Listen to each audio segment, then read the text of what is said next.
Hello, everyone. Thanks for joining us for episode 4 of Breakdown with Tim and Ann. And we're going to talk about we the people this week, all of those dimensions. I'm your co-host, Tim McCarthy, and I am your co-host, Ann Stott.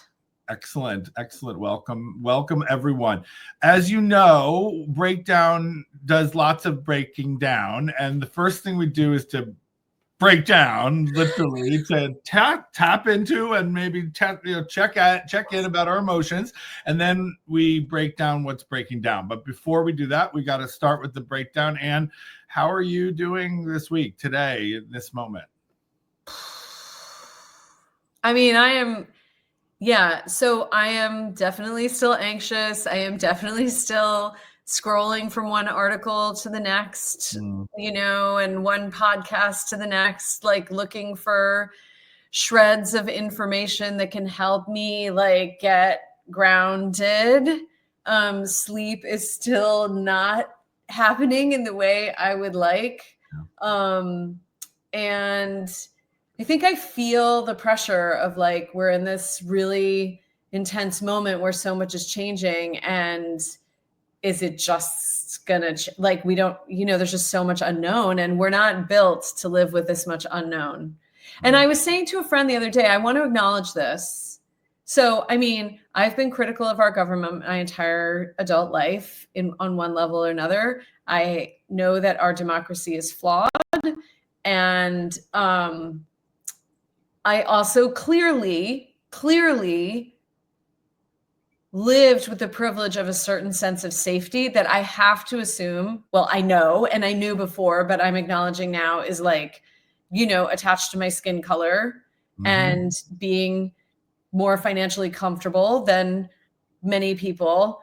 And, it is instructive to, this is me intellectualizing the fact that, I feel unsafe. Like I feel fundamentally like we are in profoundly unsafe territory. And I don't think that's just a feeling. I think it's a fact. I think we are in an unsafe moment where whatever system we were living in could go away for something much more corrupt, much more dangerous, much more cruel, which again, we knew was potentially coming, but is happening way faster than I would have had. I mean, the Project 2025 people were ready to roll, and they are rolling like they're rolling. And so I'm just feeling, unsafe. How about you? Yeah, that resonates deeply with me. They were ready to roll, and they are steamrolling is what's happening right now, and that's a terrifying thing. It's interesting because I feel all the same stuff, the anxiety that I wake up in the middle of the night. I am distracted. I feel at times quite powerless. And I've been thinking about that as it relates to privilege, what you said before about feeling unsafe, despite the fact that you have some relative privileges. I share both of the ones you mentioned. We're both people with white skin in the United States in a deeply racist and white supremacist world. So we benefit, of course, from that powerfully. And then also relative financial security and economic security, which is something that is, more relatively new to me in my middle age than it was certainly in my younger years. But I certainly have it. I own a home, right? I have a bank account. I have a 401k.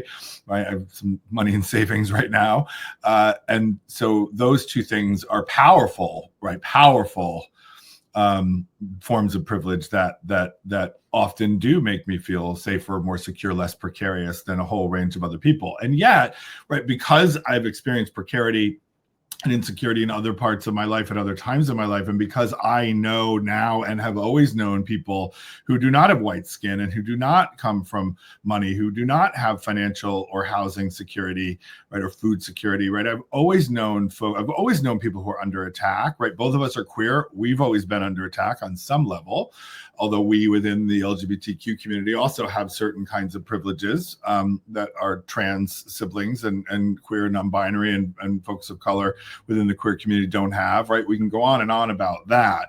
But I think about it, and so on one level, you could read that like, oh, well, welcome to the fight, Tim and Ann. You know, what? I'm sorry you feel unsafe now. And that's one reading of it, and fine. But the other reading of it is like, if we feel unsafe, right, increasingly unsafe, and we see the unsafety that is pervasive, accelerating, and increasing, of course we're feeling unwell, not just unsafe. And so, the weird silver lining for me in all of that is that opens up possibilities for solidarity, empathy, understanding, right, community, coalition, all the things that we need in these times, because we are, so many of us are feeling unsafe, and so many of us are feeling unwell, myself very much included in that, right? The number of conversations I've had with folks just out here in Provincetown, right, about getting a gun and of going to the shooting range, of other forms of perhaps armed resistance, right? Not aggressive, unmitigated and unintentional violence, but like the idea that if they come for us, or if they are coming for us, right, we need to be able to resist. We need to be able to protect ourselves, right? That kind of thing, which of course is at the core of the Second Amendment, which gives people the right to bear arms, right, in order to protect their property and protect themselves. And so, I mean, the number of people I'm having those conversations with, which are not conversations that make me at all safe. Like, they do not make me feel safe. Conversations about all the people I know getting guns to protect themselves in their homes, right? None of that makes me feel safe, and I don't want a gun in my home, right? But I'm struck by those kinds of conversations, and we're seeing news reports of people who are purchasing firearms and are going to shooting ranges and these kinds of things, and that terrifies me too, even though I understand it, right? But the pervasive sense of unsafety, the fear of what is to come, again, rooted in the uncertainty. Are they coming for us? Will they sweep us? Will they round us up? Will they, deport folks who are undocumented or perceived to be? I don't know. But we know that the raids have started, and we know that they have said they're coming for folks, right? We know what they're doing, at the federal level in terms of erasing categories of personhood and citizenship, right? I mean, these are all terrifying things. And yet at the same time, I have been finding, and maybe because I'm searching more intentionally and more aggressively for it, I have been finding like forms of community in my own life with loved ones and neighbors and people who are kindred sort of spirits and souls in that way, who are similarly unmoored and feeling unsafe and unwell in this time. And there is something about that, again, back to the silver lining, not to like romanticize this, but I do think that sometimes in times of great struggle and duress, right, when we're up against a common enemy, people find bonds and forge bonds that they might not have tended to as much before. And I'm feeling more of that these days. And, we just, as you and I both attended yesterday, went to a rally, a protest here in Provincetown at Town Hall, which you helped to organize, that I merely attended with my husband and my dog. But it was a powerful gathering. And as you said, when you spoke at the rally, you said, I feel better now than I did, less than an hour ago. Yeah. And and that was, of course, a beautiful segue into talking about the protests, which we wanted to cover. And if there is one way that I feel differently since the last time you and I did an episode, it's that there is an opposition voice happening now, like an active opposition voice happening. Yeah. And, for those first 10 days of the administration, when people were just kind of taking it all in, it was very hard for me that there was no opposition voice. And we want to highlight how much protest has happened in the first few days. I happen to know with my New York City connections that there have been protests in front of Chuck Schumer's home and in front of his office almost daily for the last week, demanding that he take more action. And then yesterday, with very little organization, there were protests at dozens of state capitals around the country, including many red states, and thousands of people coming out. And I want to point out that this protest it's interesting because I see myself as sort of like a wannabe activist, or like I call myself a political rabble rouser, because I do take action, but like I'm friends with people who have like literally dedicated their whole lives to taking action and have like set strategies and then spent years. I know people who threw relatives' ashes on the lawn of the White House with ACT UP in the 1980s. You know what I mean? And I know I'm not that level of activist. Yeah. And there was a lot of concern about this 50 states thing yesterday, because it literally started with a flyer that was not organization affiliated at all. And so there was a lot of talk and research going around about like, is this a hoax? Is this like, get us there and then do something, right? Yeah. Exactly. And yet at the same time, there are a lot of, as Michelle Axelson, who was the real instigator of yesterday's protest, pointed out, and then my friend Alexis Danzig, who's a lifelong activist, pointed out online, like there are new people coming into activism right now who don't have any history and they aren't organization affiliated. And also there are youth organizers who are sort of over the organizations, they just want to get out there and they don't want to like go through the channels. They see the channels as part of the problem. And It turns out that we had dozens of protests with a 48-hour call, which is very unusual. And we've had multiple protests at the Treasury Department this week. And a lot of yesterday's protests were, of all the horrible things that are going on. Oh, there were, and also you have to look to find this. There were protests in LA over the last week about the ICE raids. They shut down the 101 over the weekend in protest of the ICE. Chicago teachers have been resisting ICE agents in schools in Chicago. Exactly. So there have been anti-ICE demonstrations happening for the last week. There have been protests at the Treasury Department over the last few days. And I will say that Democratic representatives have gone to those protests and spoken at them, including Chuck Schumer, which is kind of amazing. Like they're hearing the call from the people to start leading. But yesterday's protests at the state capitals were largely motivated by this Elon Musk situation, which we're going to get into more in depth later. But we really wanted to highlight this because the protests just in and of themselves, because, like if you read the New York Times today, like if you flipped through the first 20 headlines, which I have, you would not know that there was a national level protest that happened yesterday against what's happening with Elon Musk. And the Guardian did cover it. And those are my two papers that I'm sort of toggling back and forth between. Like, I don't know what you're looking at, but I'm scanning the Times, reading some articles, scanning the Guardian, reading some articles, and then I'm listening.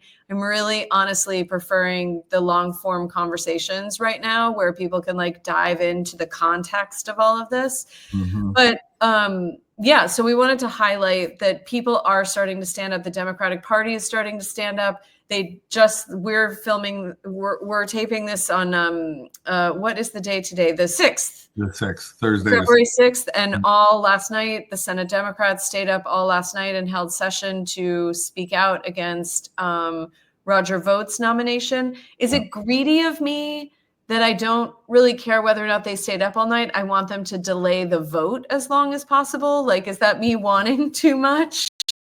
Yeah, no, I think that one strategy that has to happen, and it came up at the protest actually yesterday, is there's no nominations until there's no more votes on nominations, no more considering of nominations. Stop that in its tracks as best as you can without a majority in either house, but in the Senate, obviously.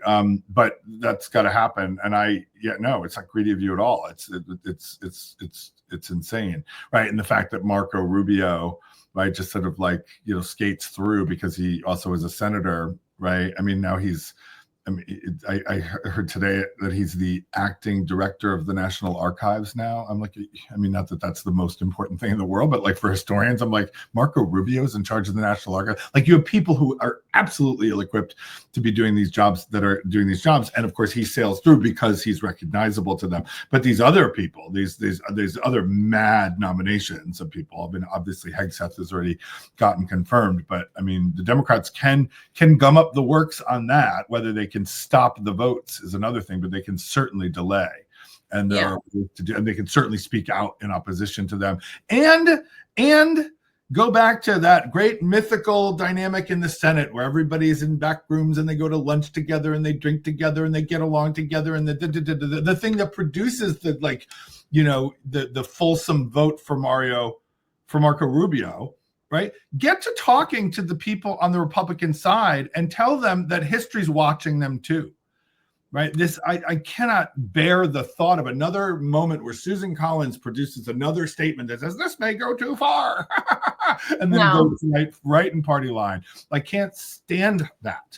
And so aren't there 5 Republican friends in the Senate? Sorry, I'm getting very worked up right now. Do it. 3 Republican, you know, take a Republican to vote day. Like find a friend and talk to them behind closed doors and persuade them that this is madness and that we are all in a front row seat to the madness, and they have the power, unlike some of us, right, to actually stop these nominations, right? None of us can vote in the Senate, but every one of those 100 people can vote.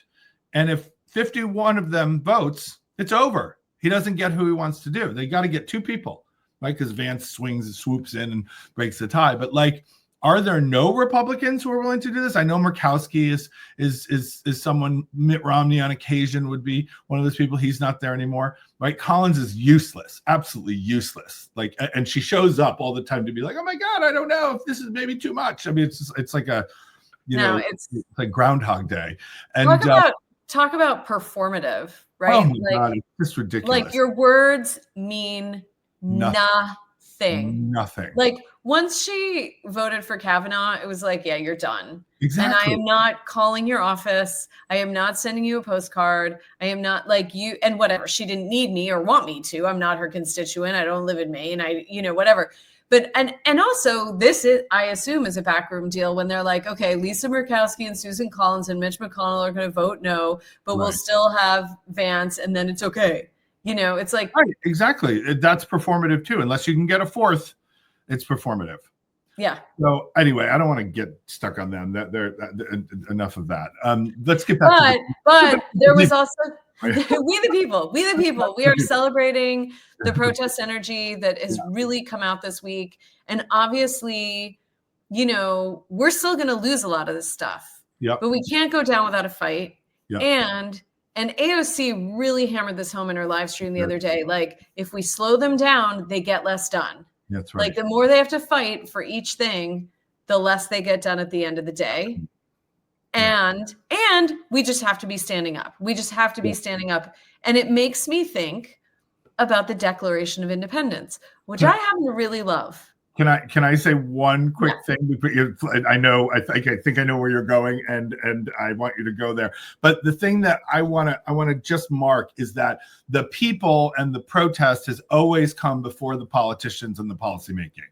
That, like, we the people have always been at the vanguard of the best stuff in this country. We've been at the vanguard of some of the bad stuff too. But when it comes to like rights and protections and forms of equality and fairness and all due process, all that stuff, it's the people in the protests, right, who move those politicians who will be moved to show up in those things. So the reason why those folks are showing up, our delegation in Massachusetts is filled with some folks who might be there anyway, right? Elizabeth Warren and others.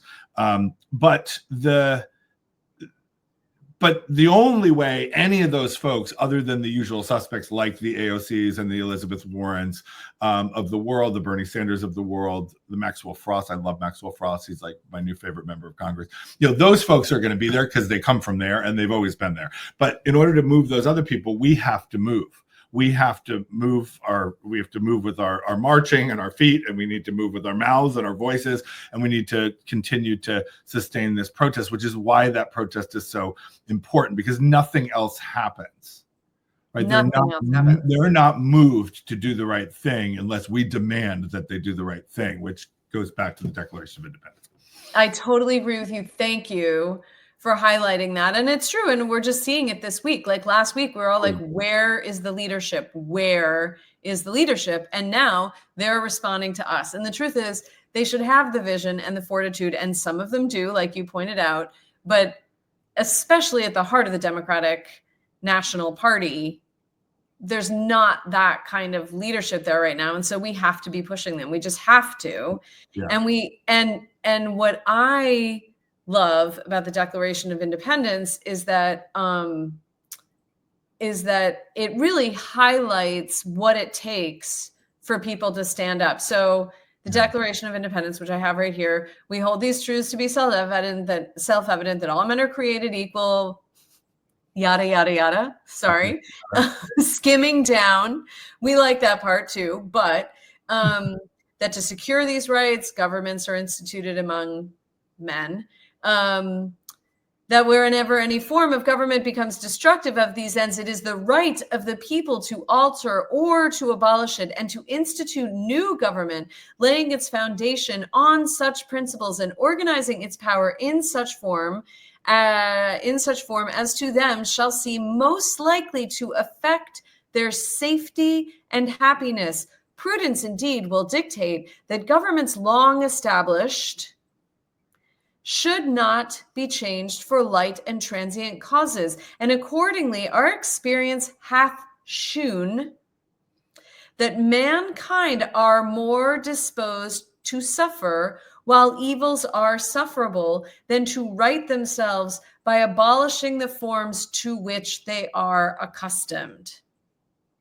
So they're saying it right here 250 years ago that people actually put up with a lot of crap before they disrupt their routine, their habits, their comfort. They have to get very uncomfortable. That's right. To be willing to make themselves more uncomfortable by going out into the street. And I remember this, in the wake of the 2016 election, when people were on the street all the time. And then I was at Thanksgiving with a relative who voted for Trump, who has since come around. He was like, well, people are it's sour grapes and they've got to get over it. Right. And I was like, actually, let's look back at the last 8 elections, presidential elections. Nobody did this. Right. Nobody did this when George W. Bush had a coup and was handed the presidency by the Supreme Court. That's right. Nobody took to the street. This is happening for a reason, and these protests now, we know, are happening for huge reason. And we honor everyone who is stepping out of their comfort zone and taking any action today, be it calling your senator, be it posting stuff online or getting out on the street. We're going to have to disrupt. And honestly, and we can say this because we have no sponsors right now, we're going to have to break some laws. Bad laws are going to be written and we're going to have to break them. So, I mean, the Declaration of Independence, I've taught the Declaration of Independence for years and years and years in multiple classes. In fact, interestingly, we read it in class and I taught it last week in the Clemente course in Dorchester, where I just started teaching my American history class. And we start by reading the Declaration of Independence and talking about what it's doing. And one of the things that we talked about last week was that they had the audacity to put it into writing because they believed that they were righteous folks, right? They were problematic and contradictory and all the things that we all are, and they were all men, as you say, right? Which is like the men and male and he and him is all over that place. But that they wrote the country into existence in a written act of civil disobedience. They were breaking laws, right, in order to bring the country into existence. And they knew that. But they also said, as you're right to point out, that you don't just do this because you're having a bad day or someone pissed in your cornflakes, right? You have to, you reach a threshold, you reach a tipping point where the injustice, perceived or otherwise or real, rises to the level where you're look, this is not working and it can't work anymore. And so we need to do something else. And the Declaration of Independence does that. And those paragraphs that you read and yada, yada, yada are still radical, revolutionary paragraphs. There's a reason why you're reading it. There's a reason why every and I've spent my whole career studying different expressions of radicalism and dissent and protest and social movements in the United States. Every single social movement that I've ever studied, right, claims the spirit of the Declaration of Independence, and even in some cases the words, right, in order to fuel their version of declaring independence and of demanding rights and life, liberty, and the pursuit of happiness and equality and all those radical things that document claims. I mean, think about the Seneca Falls Convention, right? The first major women's rights convention in the United States. That's sort of what people, some people refer to it as one of the kind of origin stories of feminism as it unfolds in the United States. They literally rewrite the Seneca Falls Declaration of Resolutions and Sentiments and Resolutions is literally a rewriting word for word, except for the man part of the Declaration of Independence. The Seneca Falls Convention is literally a declaration, and it says, when in the course of human events, blah, blah, blah, blah, blah. And then it gets to men and women, right? And then the he of that was the king, King George III in England, the he of the original document, the he now becomes the husband and the patriarch and the man who's oppressing the women. So they transform the he without changing the word, but they rewrite the thing in a completely different spirit, channeling the best radical energy of the original document and putting it in service of women's rights and feminism, right? Every movement, the abolitionist movement, right? I mean, all the movements have their origin documents and their own declarations and manifestos, and they're all claiming the spirit of 76, or the spirit of the Declaration, even though they understand the deep contradictions of the original document. First and foremost, being that the person who drafted the first draft of that document was Thomas Jefferson, who was, had the leisure time to write the draft of the Declaration of Independence because he had so many enslaved people doing the work on his plantation. So, and one of whom he was committing serial sexual assault on and raping an enslaved woman with whom he had children. So, there it is, right there.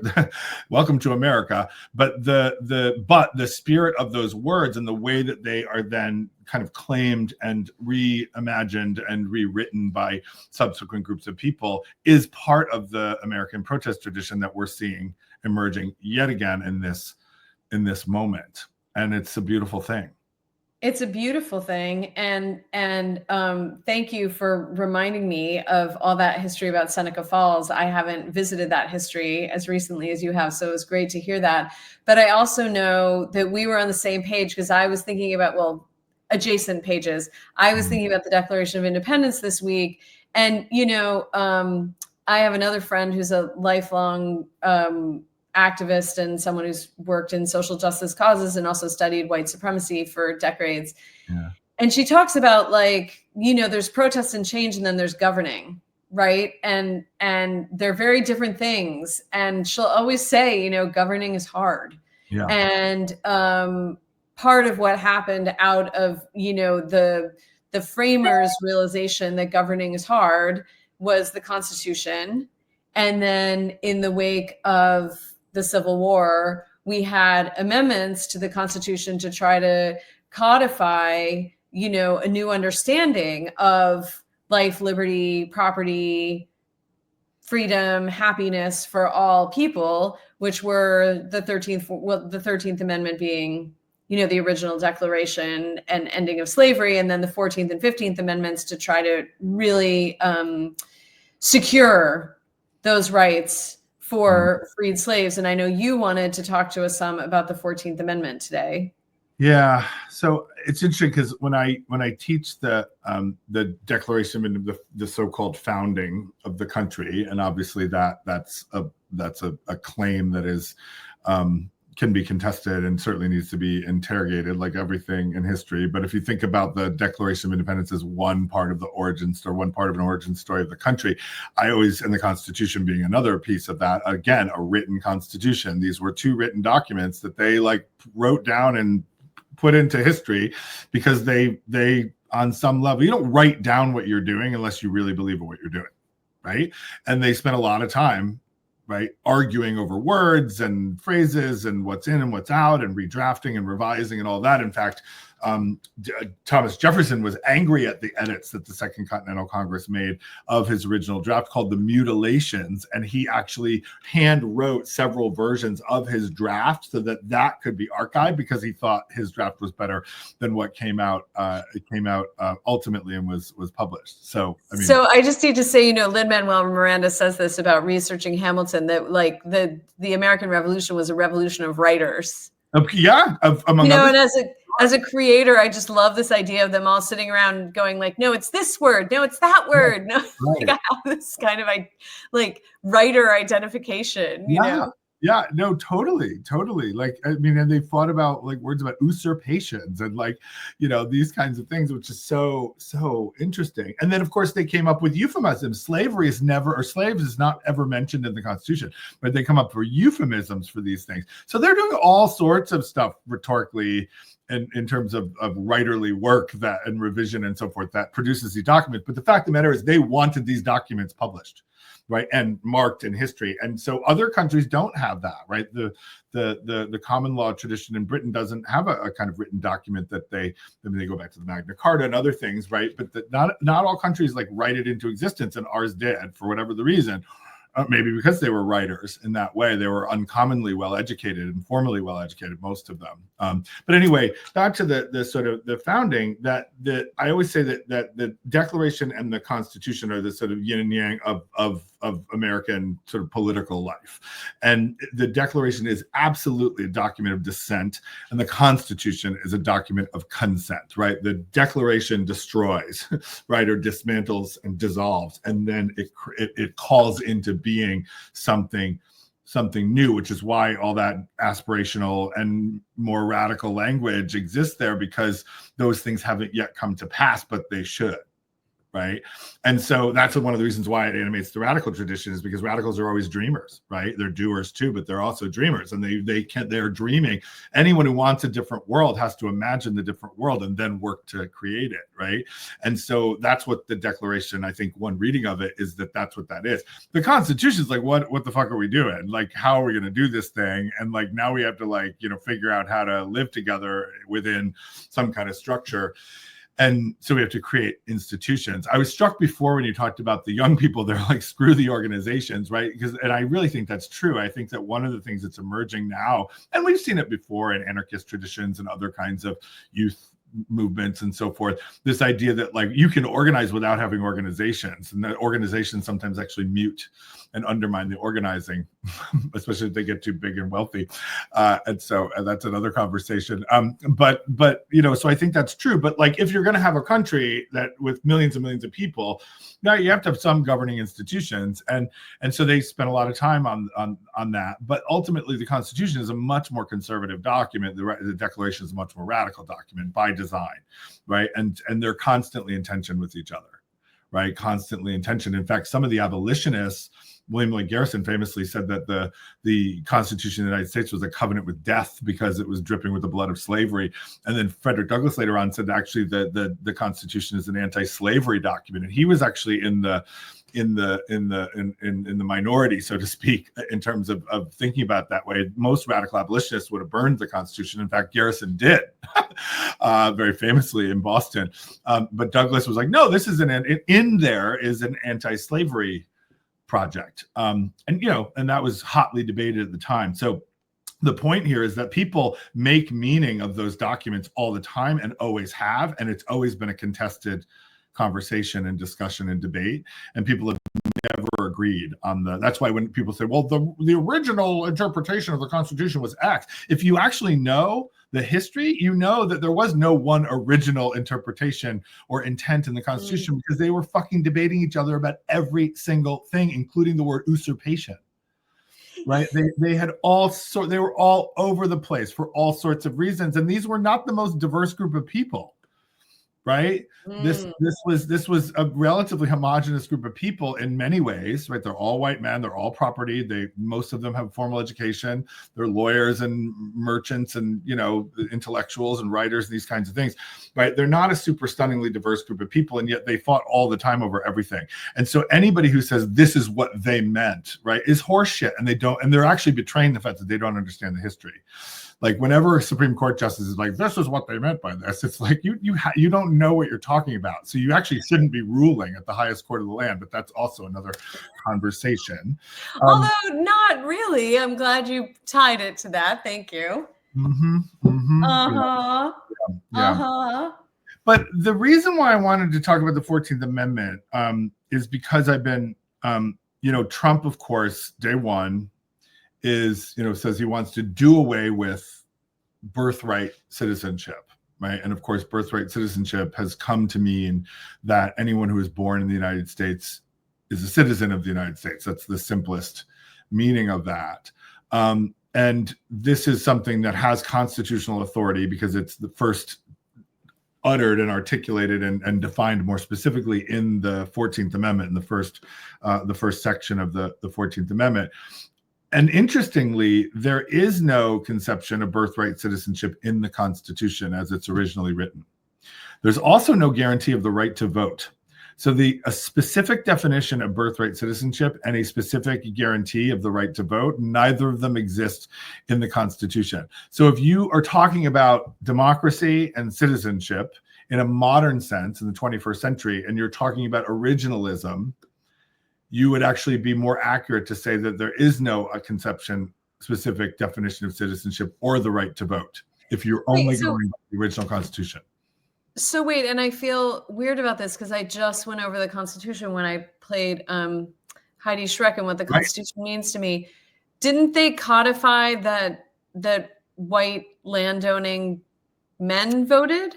In 1790 in the Naturalization Act, which is right after the Constitution. So the Naturalization Act was one of the first acts of Congress newly constituted by the Constitution of the United States, which defines citizenship as white men, property owners, but there's actually a more complex and less clear definition of birthright citizenship, although that document does bring in the idea of where you're born and where you're from and how it relates to citizenship. But whiteness and maleness and parentage, like flowing from the white father, is the thing that's most prominently clarified. But it's the Naturalization Law of 1790. So it's not in the original Constitution, but it comes right on the heels of it. But the Constitution, it presumes citizenship and it presumes voting, because you talk about voting for electors or voting for representatives or a citizen of this state or whatever. But it invokes terms that are related to voting, elections, etc., and it invokes the sort of the existence of citizenship. But it isn't until the 13th, 14th, and 15th Amendments, really, 14th and 15th Amendments, where those things become much more clearly defined. And the reason why that's the case, and the reason why they have birthright citizenship yoked together with equal protection in that section 1 of the 14th Amendment, is because after the abolition of slavery, there were over 4 million Black people in the United States who had never been defined as citizens, and especially the vast majority who've been enslaved. But even free Black folks were not defined as full citizens, because the idea of citizenship was linked to whiteness and status based on whiteness and then property and so forth. And so there needed to be, and Black people, and this is Black History Month, this is a Black history lesson, Black folks from the very beginning before even the Declaration of Independence, certainly right at that moment, but even during the time where the white people are debating the Constitution, right? Black activists and Black abolitionists, who were the first abolitionists, were like, we're citizens here. Like, we demand rights, full rights of citizenship, because we were born here and we are free and we deserve all this stuff too. That was a absolutely persistent, consistent, powerful, prophetic mantra among Black abolitionists, which then gets picked up by the broader abolitionist movement once it becomes an interracial movement. But all throughout the 19th century, right, Black people were claiming their birthright citizenship, but yet But slavery was the convenient excuse to deny them that, right? Because they were enslaved, right? Enslaved people couldn't be full and equal citizens. So like, let's not bother. But in the absence of slavery, the 13th Amendment gets rid of slavery. Now we need to figure out who are these folks and what status do they have? And so the idea of birthright citizenship is yoked together with equal protection under the law in the first section of the 14th Amendment in order to elevate Black people, as they had always demanded and said they had the right to be full and free and equal citizens of the United States. And so that birthright citizenship, which now is something that is so caught up in debates about citizenship with respect to immigrants, undocumented people, other kinds of folks, usually people whose birth may be outside of the United States and whose sort of status within the United States is either mixed or uncertain or undocumented or whatever. So now we're talking about birthright citizenship in the immigration debate, in the deportation threats and so forth. And that's what Trump is doing. But interestingly, the first time that Trump really got into this was he was the founding father of the birther movement. What did he call into question? Barack Obama's birthright citizenship. He said maybe he's not born here, he's born in Kenya. And so if you think about the long Black freedom struggle, which included right from the founding of the country, the rightful claim and demand of birthright citizenship and full and free and equal citizenship in the United States by Black people, whether they're free or enslaved, right? And the fact that Donald Trump, who's now back in power, founded the birther movement in 2011 or whatever. No, it was even before that, questioning Barack Obama's citizenship and birth certificate, right? That this idea of birthright citizenship has this deep and long history that morphs in all of these different ways. And then the last thing I'll say, because this is the silver lining in me, is that the 14th Amendment, because it says that birthright citizenship and equal protection under the law are both part of the same thing, that if you are a citizen of the United States, you have equal protection under the law, and it's the federal government's responsibility to uphold that, then that has formed the architecture of our entire civil rights jurisprudence in the last century and a half. That every group of people, including you and me, as women, as queer folks, right, that all of the sort of rights and privileges that have been fought for by groups who claim the Declaration as their own too, right, have in some ways rested their claims of citizenship and equality and freedom on the 14th Amendment, which was intended to elevate Black people in the wake of the abolition of slavery to full and free and equal citizenship. So we owe everything to the Black abolitionists who were the OGs of birthright citizenship. We absolutely do. And the whole architecture of our civil rights laws and protections now in the 21st century rests on the integrity of and the power of the 14th Amendment, which Trump, understandably, because he's a complete white supremacist, racist, misogynist pig, right, xenophobe, he is attacking it because it represents all of that. And so one of the things that I've been thinking about in this moment where new solidarities have to emerge is that, like, this is one thing we, the people whose civil rights rest on this, have in common. And we're part of that tradition. And that is a radical tradition, but it's also a constitutional and legal tradition, right? And it's also a tradition that has its inspiration and origin in the long Black freedom struggle, which is also at the center. It's the lifeblood of American democracy. So I've been thinking a lot about that and why Obama and Trump in that moment, why that thing has always stuck with me. And it was only in this new attack on birthright citizenship and specifically going after the 14th Amendment, which is going to be very hard to go after, and it's not going to happen. But, right, they want— You really think it's not going to happen? I think the way the courts are federally, and certainly the Supreme Court, it has more likelihood of having legs in this particular kind of legal and judicial regime. But you would have to change the Constitution. Another amendment would have to be added to the Constitution to, like, really overturn the 14th Amendment and those claims which are central to that. And there's so much like legal precedent over the course of literally starting with Reconstruction all the way on down. I've been rereading two books. One is called Birthright Citizens by my dear friend from graduate school, now distinguished professor at University of Maryland, Martha Jones, wrote this book about race and citizenship in the antebellum era, and she makes this argument, right? I've done work on this with respect to the abolitionist movement, but this idea that Black people were the ones who infused that first with its real powerful meaning. And then Eric Foner wrote a book called The Second Founding, which is about the three Reconstruction amendments, the 13th, 14th, and 15th amendments, and how they represented a kind of revolution of the Constitution at the moment when slavery is abolished and the birth of biracial democracy has its first opportunity to flourish in the United States, and does for a short period of time before it's overthrown by the white Redeemer governments that bring into being the Klan and lynching and Jim Crow and all the things we know. So I've been revisiting that because that history is so resonant right now. And I'm constantly looking for like muses from history to help me make sense of the madness that we're experiencing, so that I don't go fully crazy.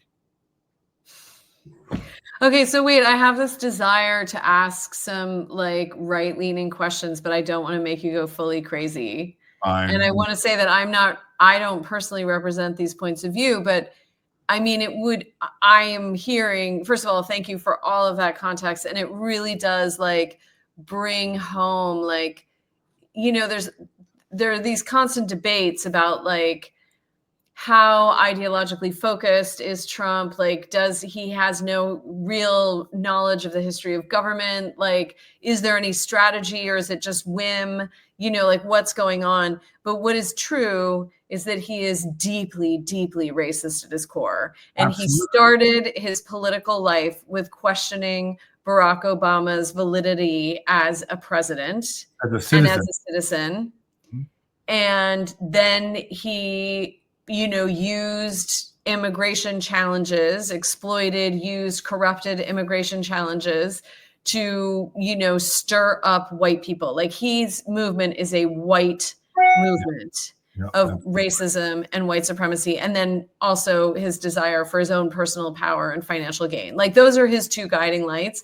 And now, unfortunately, what's happened is that he's teamed up with the Heritage Foundation, and they have the knowledge, the history, the ideology underneath it. So he's just in this sort of batting about with his own racist instincts, which do resonate with millions of people in this country. But they're like, let's go to birthright citizenship. Yeah, that's right. The core. That's the foundation. We chip away at that, and we chip away at everything. And I agree with you, which doesn't mean much because I'm not as knowledgeable about these things as you are, that it would be so radical if they overturned the 14th Amendment. But I mean, Jim Crow happened within the Constitution. There are people who think they're interpreting the Constitution correctly, and they have done that in the name of doing horrible things. And as I've told you, I have these people on social media who I don't follow them, but I check in on them to see like what they're saying about things, who are very right leaning. And one of the things that's being said is that, they're saying you could make an argument that the 14th and 15th Amendments aren't actually valid amendments to the Constitution because the Southern states ratified them under pressure. And so they shouldn't even be respected as true amendments to the Constitution. And the other thing they're saying is that the people who wrote them then had no idea that this immigration situation would be happening, where people would be like manipulating birthright citizenship to, plant their flag in America by having their children here, which, I mean, first of all, I don't think people are strategically doing that. I think a lot of people are just coming here out of desperation and working, and then they have children, but like all the founding fathers' families. Yeah, exactly. None of them were here to begin with. They're not Wampano eggs. Exactly. But I think there's a world in which this Supreme Court could wiggle their way through some kind of limited reinterpretation of the 14th Amendment, which would chip away at the children of undocumented immigrants' legitimacy, citizenship in this country. Don't you see that as a possibility? I mean, yeah. I mean, I see everything as a possibility now. I mean, there are so many things right now that I'm like, what the living Christ? Like, how is this happening? I never thought this would happen, right? I mean, one thing I like to say to my students all the time is that historians never use words like unprecedented or inevitable, right? Because they deny a truth of history, right? Unprecedented means like there's never been anything like this ever before, and that's like the longer history goes on, the less true that is.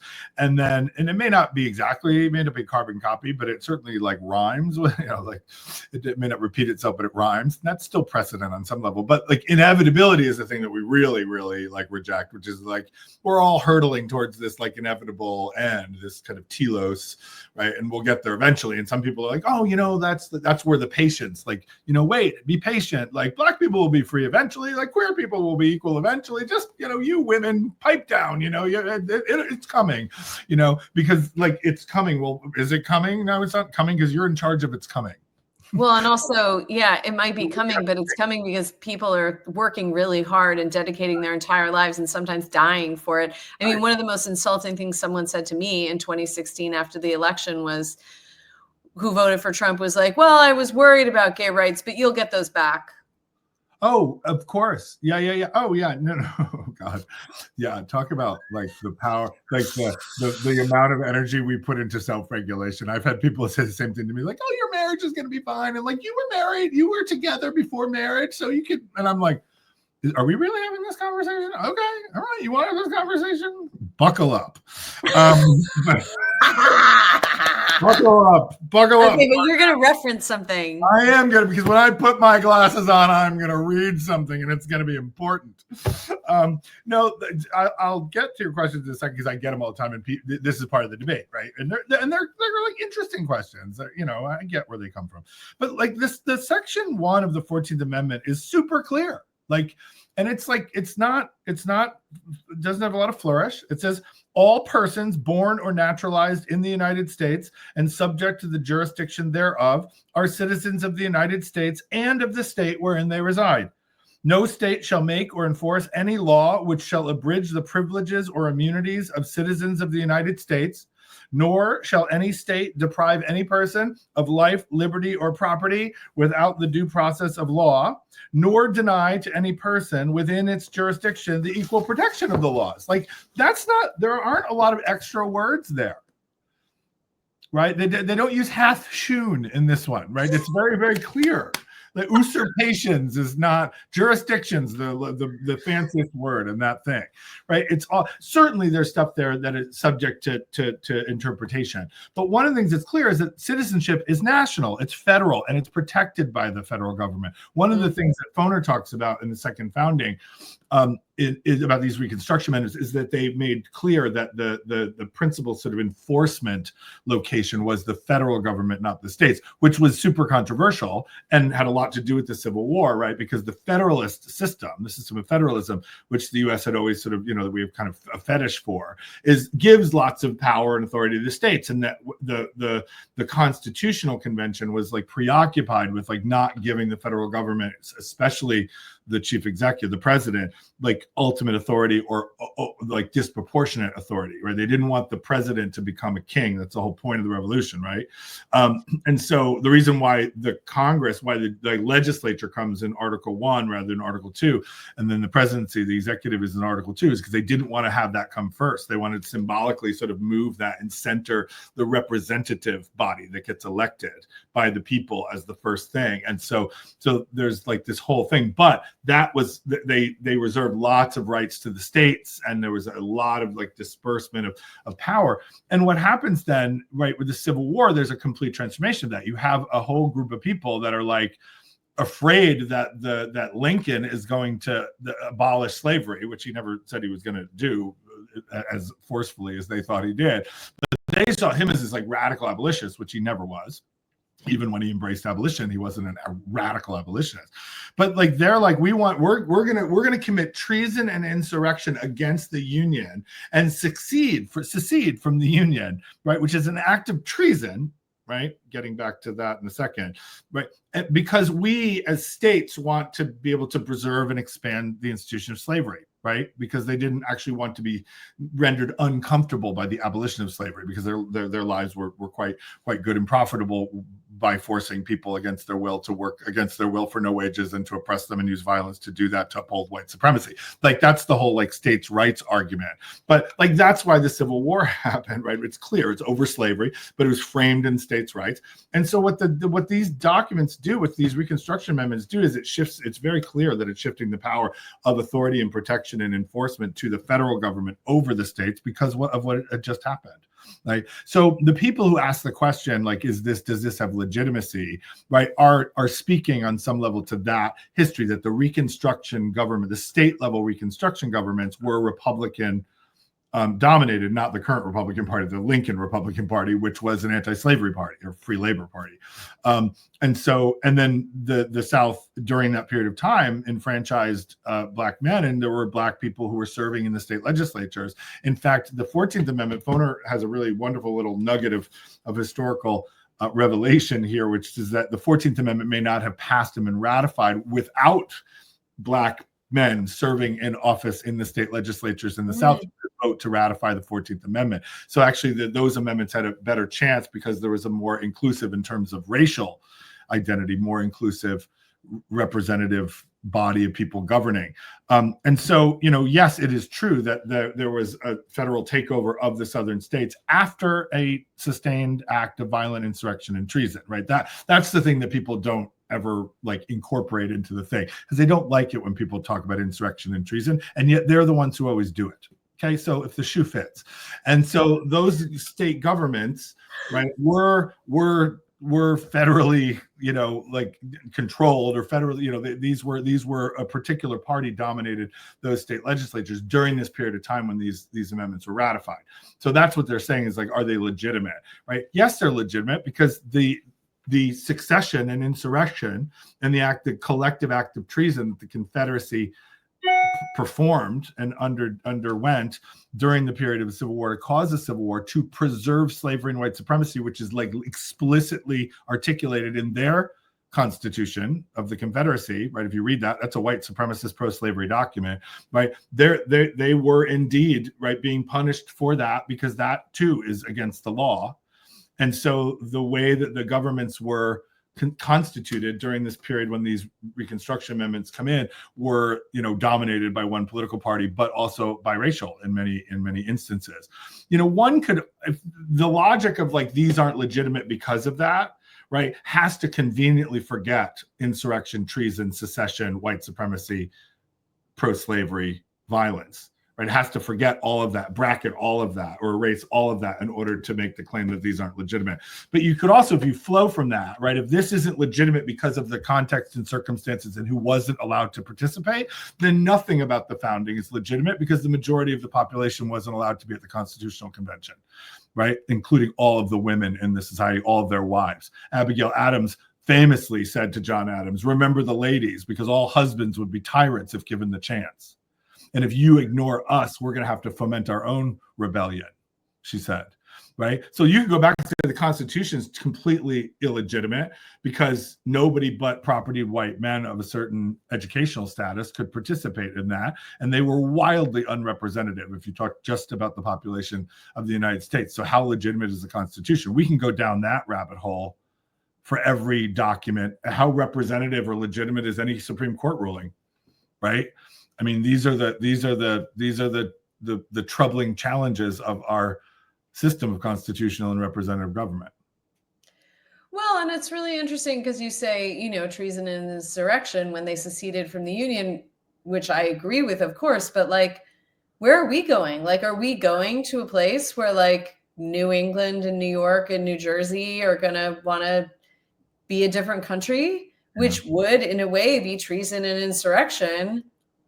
But we'd want to do it so people could be more free, not so we could, oppress and enslave people, which for me, like, seems like a valid reason to commit treason and insurrection, as opposed to a corrupt reason to commit treason and insurrection. I mean, the white people who were in favor of slavery and embodiments of white supremacy, who were in favor of secession, right, were framing their work as freedom, right? They saw themselves as freedom fighters, freedom for white people, right, and distinctly unfreedom for Black people, right? That was their notion of freedom, and it was a certain notion of freedom. And freedom's always contested, right? The founding fathers, right, were always talking about freedom, but were they talking about freedom for the founding mothers? Not always, right? And so, these ideas of freedom, and we would have our own, narrow, relatively narrow, meaning not all-encompassing notion of freedom. I tend to agree with you, right? If we decide we're going to secede because we want full and freedom and equality for immigrants and women and people of color and queer people, that would be a cause of secession that I would certainly like entertain. But I also would understand that, like, in doing that, like that, again, you don't do this for light or transient causes. You don't do this because someone pissed in your cornflakes or Trump pissed on your rights.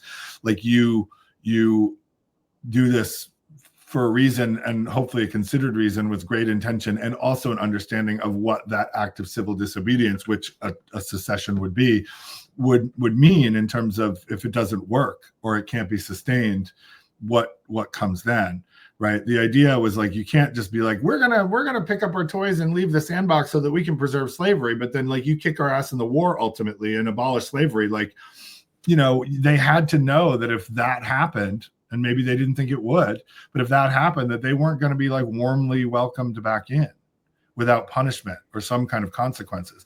So I think, like, if we were to do this, if we were to have like a queer sanctuary liberation secession, right? Fine, that sounds good to me. Sounds like a good party anyway. Then, like, we also have to, like, entertain the question of, like, what happens if it doesn't succeed? If secession doesn't succeed, we are going to suffer consequences, and what will they be? That's for the victors to determine, right? And so what are we going to do then?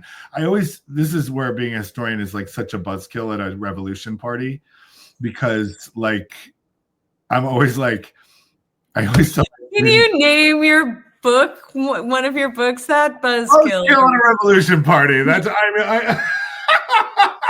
and me, I'm like a rebel. I mean, I have my blazer on, and I'm like, I teach at Harvard, but I'm like, I love that you come prepared to be Professor Tim. It warms my heart. But my loins burn with the thirst for revolution. So there's that. And I am a radical. I am definitely, I embrace that. And yet at the same time, I know, because I'm a historian, that the most important day of the revolution is often the day after the revolution. Right, like the Declaration of Independence, all well and good, but, like, if all men are created equal, or all people are created equal, like, how do you make sure that shit sticks when people don't agree with you on that claim? Yeah.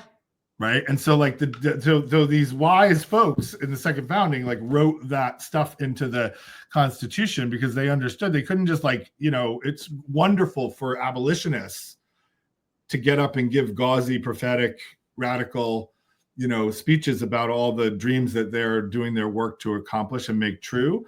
It's another thing to, like, have some kind of legal precedent written down in the thing that they wrote down in the first place, right? That may be a different version of that. It's a revised, updated edition, right? Which means when we talk about originalism, we're actually denying the reality, the historical reality of the revised edition of the Constitution, which comes with every amendment. Right. So originalism, every time people talk about originalism, I'm like, why don't you just go read a history book and understand things better rather than try to get right what, like, James Madison was thinking on a Tuesday?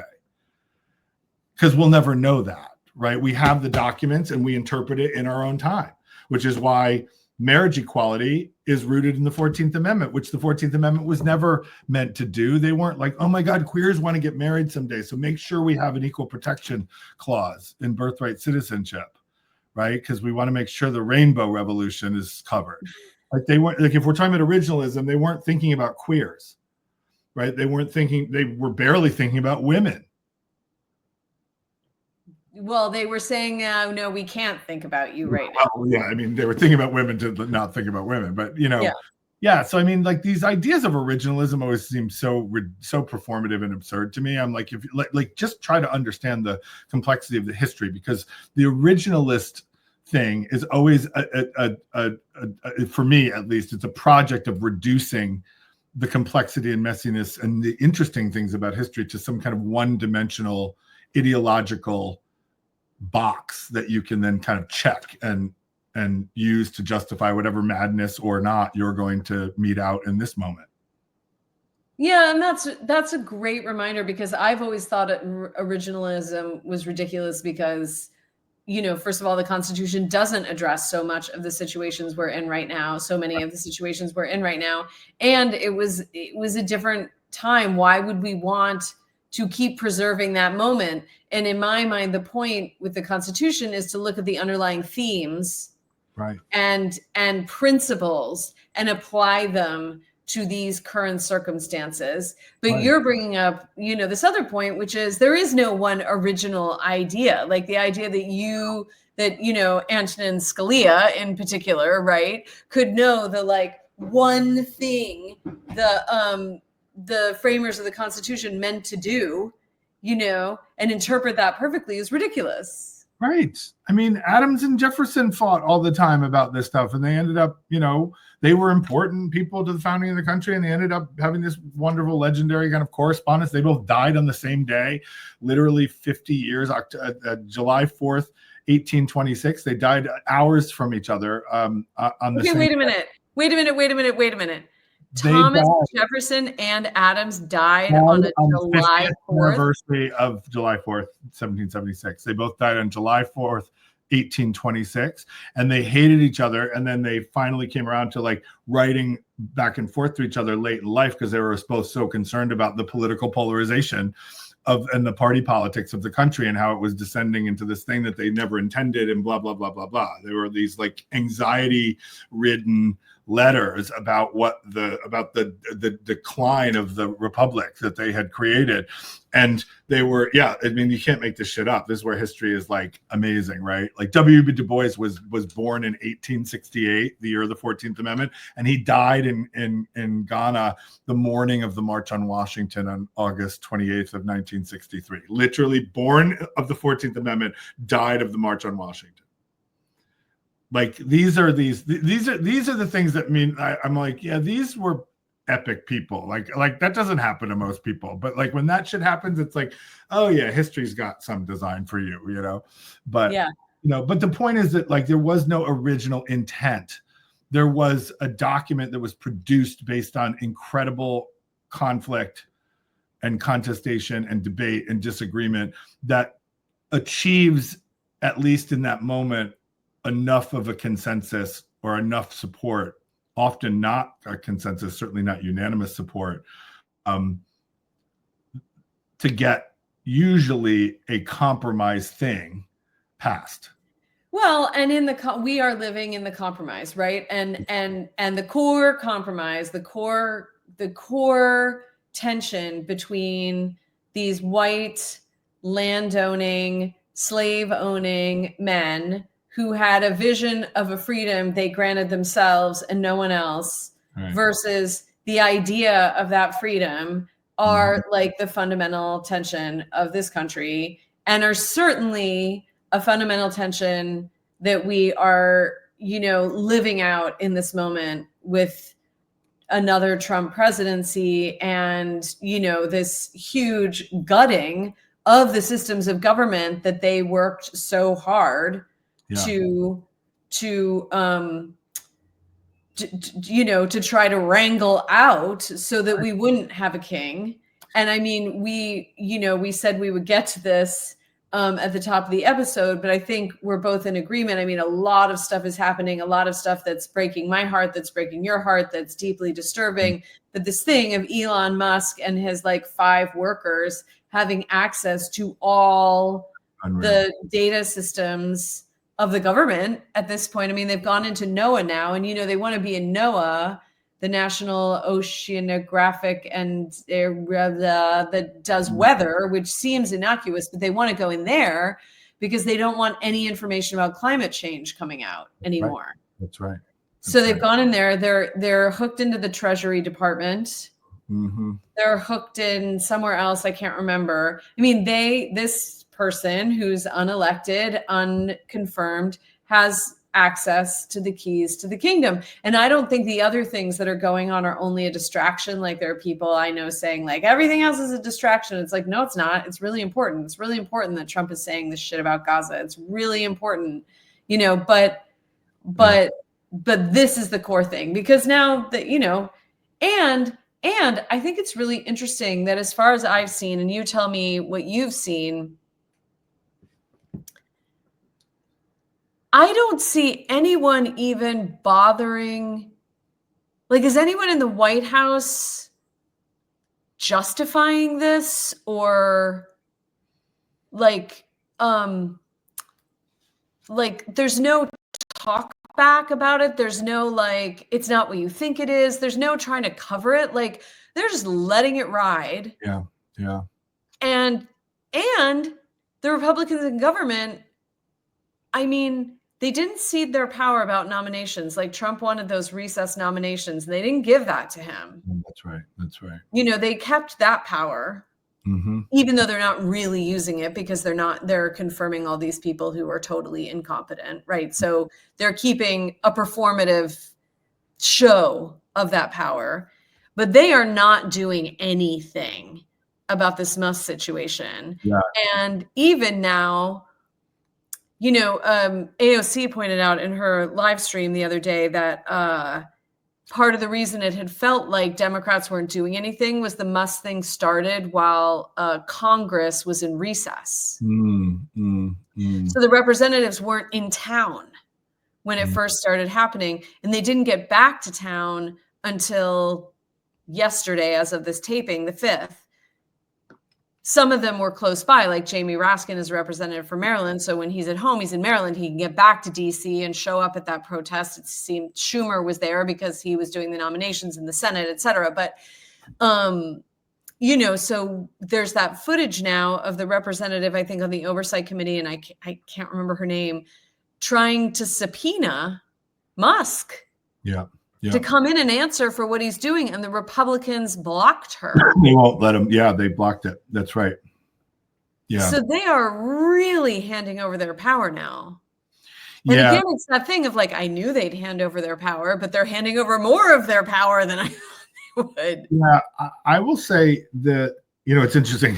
We came back to the earlier conversation about original intent. Like the founding fathers actually probably had a better sense of like a character like Trump. Like they were very preoccupied with like tyrants and like, and you know, they didn't use the word, but dictators, right? Tyrant was probably the 18th century version of dictator or authoritarian. You know, but they built a system. I mean, if I'm being generous, built a system of checks and balances. I mean, to do lots of things, preserve their property and so forth. But they built in a system of checks and balances with 3 branches of government in order to prevent precisely this situation. So on some level, they could like anticipate that some tyrant like Trump could exist at some point in the future, but they had no idea, right? No idea about someone like Elon Musk. Like Elon Musk is entirely a kind of a very modern kind of incarnation or character. And what's happening right now is terrifying. When I tell you, you know, you and I text all the time, or, you know, we not to betray too much, but we're late night people. So we're like often texting each other, you know, 11 o'clock at night or whatever. And I remember the other day, you know, when we check in with each other and whatever, and so how are you doing? And I remember being like, you know, I reached like another level of rage today, but also it was matched with a very distinct sense of powerlessness and those two things for me are not productive. That is not a productive place to be in, right? When I am so angry about what's happening to my country, and I'm so angry about Elon Musk and what he represents and who he represents, right? Having the keys to the kingdom and being given complete carte blanche to do whatever the fuck he wants, whenever he wants, to whatever he wants, to whoever he wants. Like that feels to me to be so unbelievably dangerous and reckless and potentially like, I mean, certainly illegal, but also like, you know, death-inducing, I mean, destructive, right? In any sense, in any case. But the powerlessness of like, what do we do to stop this? I mean, I literally said that out loud the other day. I said, what do we do to stop Elon Musk? Who can stop this? Because this is so clearly to me a new threat. Not just the fact that there's this new government agency that seems to have kind of cabinet level power, DOGE, the Department of Government Efficiency, that like, what does that mean? Like, I mean, at least the Department of Homeland Security had to go through some process to become established so it could preside over the war on terror after 9/11 and in the wake of Iraq and Afghanistan. Like, new agencies need to go through a process. Like this is a new department. Is he a cabinet secretary? Is he an undersecretary? Is he like a player to be named later? Is he like top draft choice? Like, what is he? And on top of that, he's like the richest person on the planet, and he wants to go to Mars, and he's in control of a whole bunch of stuff with respect to the way that we communicate now, the way that we move around and travel, right? That how and the economy. I mean, he is in the mix of how ideas and peoples and monies circulate and move throughout the nation and throughout the globe. And he now has full access to the databases where all of our information is stored with respect to all of those things. Like, that feels to me to be like a bigger threat to the country and to us and to the future than Trump himself. And the thing that I can't get over, because I did a little digging into the sort of history of Nazi Germany and Hitler's rise in Nazi Germany, and I finally read that article by Tim Rybeck, the How Hitler Dismantled Democracy in 53 Days, the Atlantic article that came out earlier in January, and I've been avoiding reading it, and I'm glad I did, because it was so clear to me like what's happened, and Hitler like was able to destroy a constitutional democracy with the Constitution, getting back to our earlier conversation. But he was like duly elected and appointed, right? All of this was like legit. And then he did something that obviously we all know now is a form of enormous of terror and destruction. But one of the things he did was he created a new cabinet position. And the title of that was Minister of Public Engagement and Propaganda. And the person who presided over that was Joseph Goebbels, who was the propaganda minister who justified all the camps and the final solution and the Holocaust and the full, sort of bore of what Hitler's Nazism represents. And not to say that Elon Musk is Joseph Goebbels, but maybe he is. Maybe he's our version of that. Last week, and I want to be honest about this because I think it's important when we misspeak to correct ourselves. Last week, I made mention that Elon Musk had ties to Nazism and Nazi Germany, and that his family had to leave Nazi Germany to come to South Africa. That was actually not true. That was not the case. It's not accurate.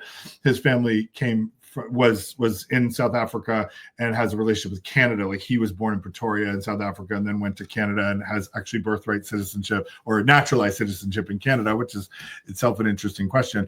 But they do have ties to Nazism and Hitler. His grandfather, not his father, was actually a supporter of Hitler's and a Nazi. And then we wouldn't even be having this conversation if Elon Musk had not literally done a Nazi salute at the rally the day after Trump's inauguration. So while he is certainly at least adjacent and perhaps descended from Nazism, his family did not flee Nazi Germany. So I wanted to be clear about that. But then back to our regularly scheduled programming, right? What happens? Like, Goebbels controlled the way that the government talked about what it was doing in order to seduce the citizens and silence them and capture them. What happens when someone who's already controlling our words and our movement now has access to all of our information? Like, that feels to me to be absolutely terrifying. And who stops it? Right. And at this point, the people who could stop it are not doing it, and they don't want to. And also, he has access to all the money. You know what I mean? Like, I don't know Trump already has a lot of Goebbels. You know what I mean? Like, Stephen Miller's a Goebbels. Steve Bannon himself. Mm-hmm. You know what I mean? Like, he's not crafting subtle messages about this stuff. No. And so what he needs, and again, I'm referencing this live stream from Representative Alexandria Ocasio-Cortez a lot, because I think she shares information that you don't read almost anywhere else, right? That was brilliant. I watched that the other day. It was just brilliant. She's doing some very important work of resistance and opposition and leadership. Absolutely. Incredible leadership. And I wish that the Democratic Party would recognize that and elevate her for that. That's a separate subject. Yes. But this thing of they need, and I wonder, though, I have to say, okay, wait, I'm like tripping myself up. Okay, so in 2017, Trump got through this extreme tax cut for wealthy people and corporations. Mm-hmm. That tax cut is set to sunset this year in 2025. And they desperately want to not only continue it, but expand it. And according to Representative Alexandria Ocasio-Cortez, they need $4 trillion cut off the budget. And part of me was like, why do they even care? Like, they have so little concern for norms. I'm like, why do they even care? But if they don't cut the expenses, and they put in the tax cut, they'll balloon the budget wildly out of control. And even if he strongs arm Congress into letting him balloon the deficit way out of control, that he knows that'll backfire on him somewhere. He has to just slash the government. And so I assume they've sent Elon in there to get this information. But is that the driving force, like balancing the budget and like not ballooning the deficit or the debt? Is that really what we're talking about? Or given what is happening in terms of what they're trying to freeze funding for and which agencies are trying to abolish USAID, we haven't even gotten the Department of Education yet, right? These kinds of things. And then the programs that they're slashing, Medicaid, right? All of these things. When you think about that, right? What's being cut? I am deeply suspicious. That's a very generous way of characterizing how I feel about this, that the primary impulse is fiscal responsibility. No. I don't think social and cultural and political cruelty, right? Which goes back to what we've been talking about. Like they're not doing this is their way to accomplish the treachery and the cruelty that they promised very explicitly against all sorts of groups of people that they hate. Well, these things have always gone hand in hand for Trump, like always gone hand in hand. And they represent and mirror a certain white supremacist, nationalist, land-based, cruel, Wild West culture that is now greatly emboldened in our country. And so I think, of course, I mean, that's what they want to slash. They don't want to slash the Department of Defense, which has tons of fat in it, partially because he's the beneficiary. Elon is the beneficiary of a lot of Department of Defense money. Right. For instance. For instance. So, of course, when they do it, that's what they want to do. I think it goes hand in hand for them. I think they're so married. It's not the fiscal responsibility. It's the grift. It's the grift. Right. It's the grift, but it's also knowing it's not because they personally care about being fiscally responsible. No. But maybe they're feared that if they just say, we're going to give ourselves $4 trillion more over the next 8 years, who cares where that money comes from? They actually won't be able to get that through. But this goes back to that conversation we were having a couple episodes ago that we're just in an incoherent country, right? Because Republicans are like, fiscal responsibility, we need to balance the budget, we need to cut spending, small government, all this stuff. And yet there's not one of them that has ever voted in our lifetime to like deny the Pentagon or the Department of Homeland Security in the 21st century a penny. Like a half pence. They've never reduced a half pence to the Department of Defense or Department of Homeland Security.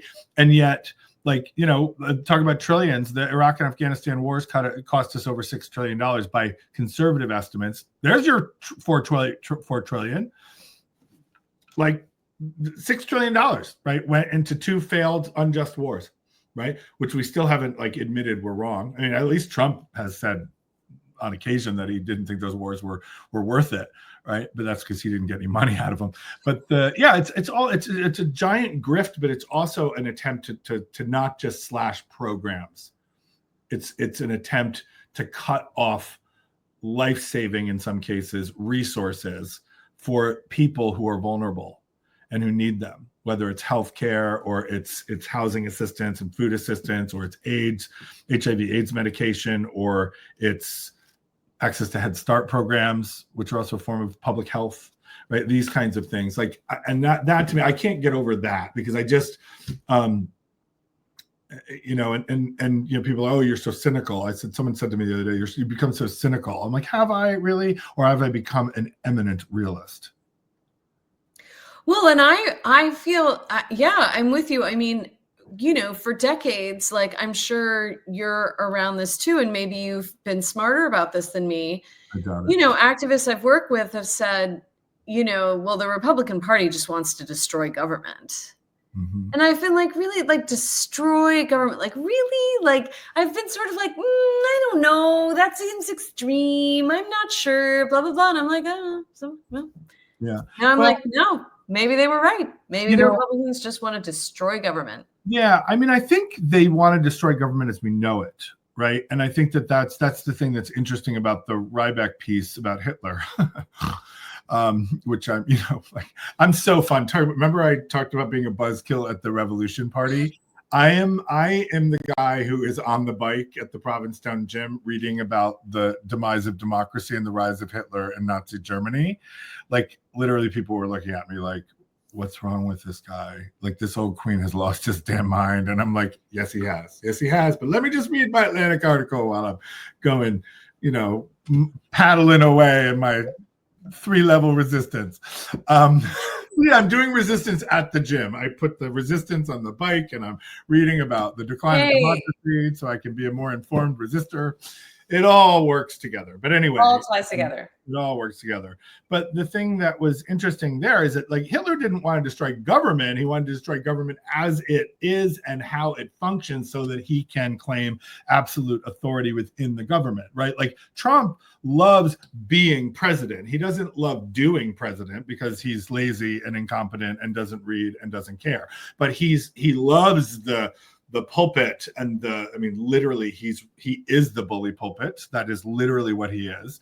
He loves that. He loves the constant attention. I mean, now he wants to put a Mar-a-Lago like ballroom in the White House. I mean, Lord Jesus. Oh, I haven't even seen that. Take the wheel. Yesterday, he wants to put like a ballroom like Mar-a-Lago in the White House. And I was like, oh my God. Well, there's one way to make sure that nobody comes to visit, except for the sycophants and the ring kissers.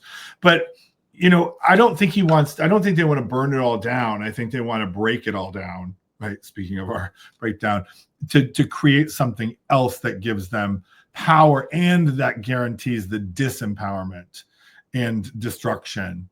I think they want to destroy the public. Right? They want to destroy the people. Yeah.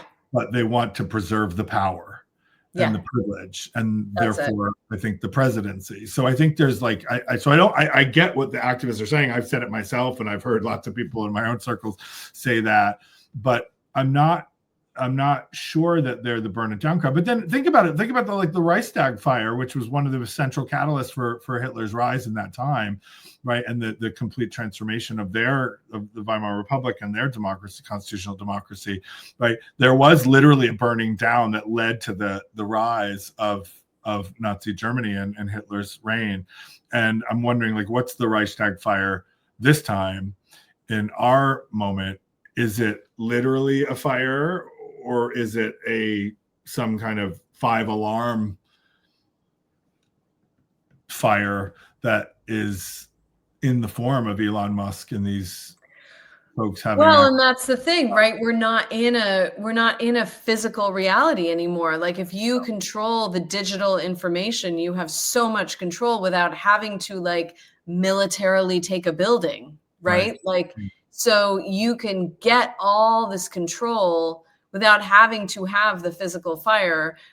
As long as we're talking about fire, I do want to point out Rebecca Solnit's great piece this week about, again, how like the sort of largest, most powerful corporate-owned media outlets are not talking about this 5-alarm fire as a 5-alarm fire, and they're sort of using these dulled tones to kind of feign a neutrality that doesn't represent the extremity of what is happening right now. Yeah. So just shout out to Rebecca Solnit there. Rebecca Solnit. And always, basically.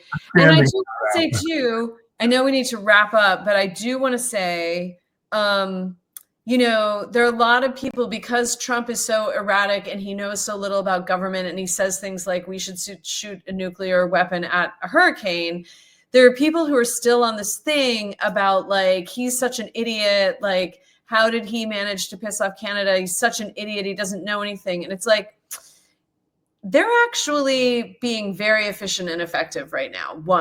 So I think that's the Heritage Foundation agenda underneath everything, that they're just plowing forward with a lot of efficacy. So I'm not really falling into that, like, oh, he's such an idiot thing, but he is doing him at the same time. And I like to point out the things he hasn't done well. So I think this whole tariff thing with Canada and Mexico was a huge loss for him. He won't ever own it that way, but he basically got nothing. He backed down within 24 hours. And I think the most important loss actually for him was when he announced it and the stock market plummeted. Right. He hates that. His ego is his fragile, explosive, twisted ego is so deeply tied to what the market is doing. I know. It's so pathetic. It's so pathetic. Also, and I think he backed down because they stood up to him. Oh, and they owned him. The Mexican president and the Canadian prime minister owned his ass this week. And it was totally. They're like, no. But also his terror about the market dropping. That's right. Right. Yeah, and I mean, I also think, I do think he's an idiot. He's many things, but he's definitely a useful idiot, though, right? Like, he's being used, and he's being used to further the work and the ideological intention of the Heritage Foundation, of the Federalist Society, of people like Bannon and Miller and all of them, and the tech bros on some level too. I mean, I do think he's kind of owning Musk in some ways, but Musk is also owning him, right? So I do think that I don't think we should underestimate Donald Trump in any way. I still think we could say he's a useful idiot and all these other things. But I think that you were really right. I'm glad you entered this into our conversation last time about like where are the cracks and what are his weaknesses, because those things that you just mentioned, surely. I also think that there's a world where some of the lawyers out there and some of the judges out there are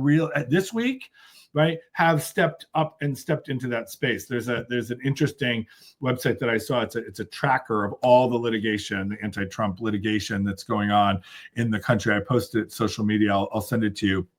But it's basically a lawsuit tracker for all the litigation that we know of that is trying to stop, right, or gum up the works, or to slow down the assaults on everything that's coming from the executive orders and executive actions in particular.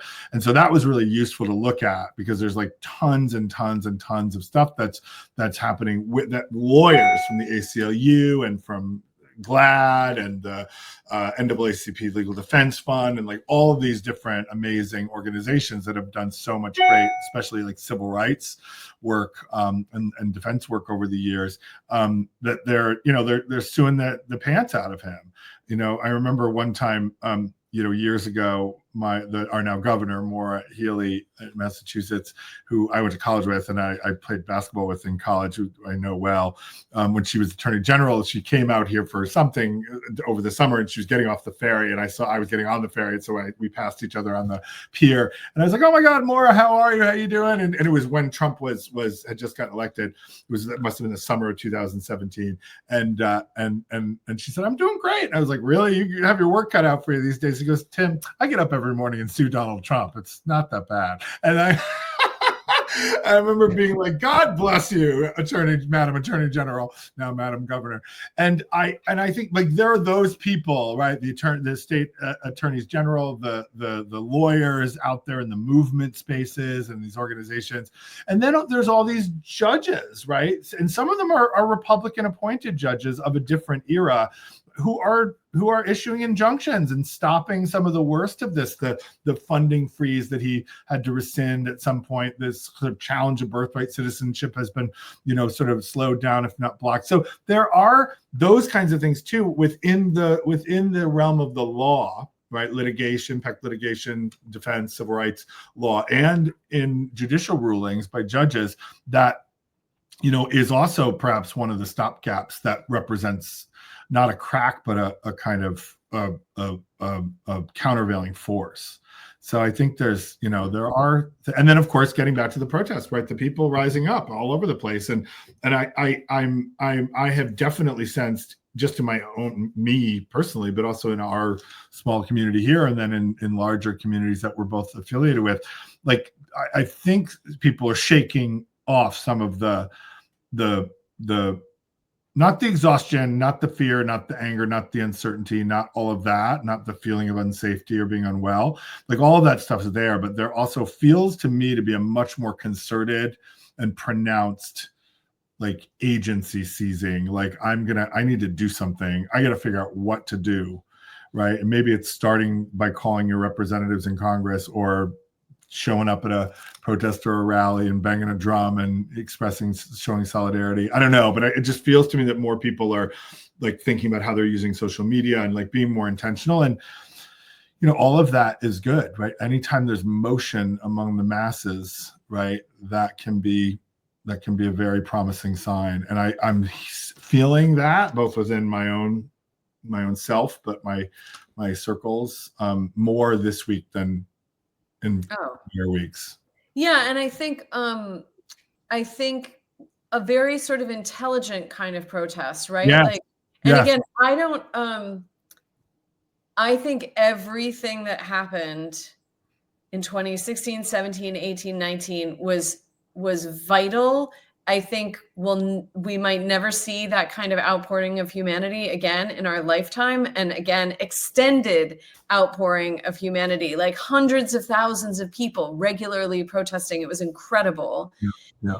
And we weren't, it was this like gut level understanding, like they talk about in the Declaration of Independence, that right. Like we needed to be claiming the space of the country for the reality we knew to be correct, right? Yeah. And now we're in a different space because one, he did, narrowly win the popular vote, even though at the end of the day, that's only 31% of the electorate, but still, those are the people who voted, so that's what he got. You love that statistic. You're right. Every time you're like, I am going to say that statistic and remind folks. This is not he won overwhelming mandate. 31% of eligible voters. Yeah. Like, come on. Yeah. I mean, those are the rules. He won, fine. Yeah, but like legitimately, that's not to say he didn't win legitimacy, but yeah. I'm going to keep saying it. So I hope you don't get bored with it. No. Keep saying it. And he's much more organized. So we've got those two realities that we're contending with. And I think people are aware, like, we're not going to win most of these rounds, but we got to get out there, And I think that's actually a very realistic, strong foundation upon which to start movement building in this new regime, as I like to call it. You know, it's interesting too, because I've been thinking about this, because I think we're getting closer to a truth that those of us who have done social justice work understand in our bones, that like you never go into community organizing and activism and social justice and human rights work thinking you're gonna win all the time, right? One of the realities of that work and the kind of bending the arc of history over the long haul is that you're going to lose maybe more than you win. And people who only see cycles of change in an electoral rhythm, right, I think don't understand, because every time they lose, it's like a catastrophe, and they kind of expect to win. And there's often a kind of, you know, maybe you win more than you lose, or you win half the time. It's a different dynamic, and it's every 2 or 4 years. It's on a different cycle. If you're an activist and an organizer, a social justice person, you know that you might not ever live to see the victory, but you have to fight the fight. None of the women at the Seneca Falls Convention in July of 1848 lived to vote in 1920. I don't think any of them. Right. And unfortunately, we might be, and I think people are recalibrating for this. I mean, we could be staring at a Jim Crow moment. That's exactly where right. It's 30 or 40 years before we come out of whatever damage is done this year alone. Yeah. You know? And this is one thing that, you know, getting back to that long Black freedom struggle, like this is one thing that Black people, that I've learned from Black friends and colleagues and comrades, and from all of those incredible ancestors in history, is you got to keep fighting the fight, even if the win is nowhere to be seen or nowhere to be found, right? Because the fight is what allows you to preserve your dignity and your agency, despite all of the madness and the violence and all of that. And that if there's, you know, I've learned many lessons from Black history and studying African-American history and social movements, but that's it. Like that, like you don't wait around for people to, your dignity and your own freedom and your sense of your own freedom, your own dignity, right? And other things aren't given, they're demanded, but you have them the whole time you're fighting, because you don't need like white people to tell you you're free. Like, and we need to hold on to that. And that's what fuels the fight, even if we might not win, or we might, you know, have a losing season, right? We may have a couple losing seasons, but that doesn't mean that we're not fighting for the win. And that to me feels like that can be it's a good reminder, and it's a good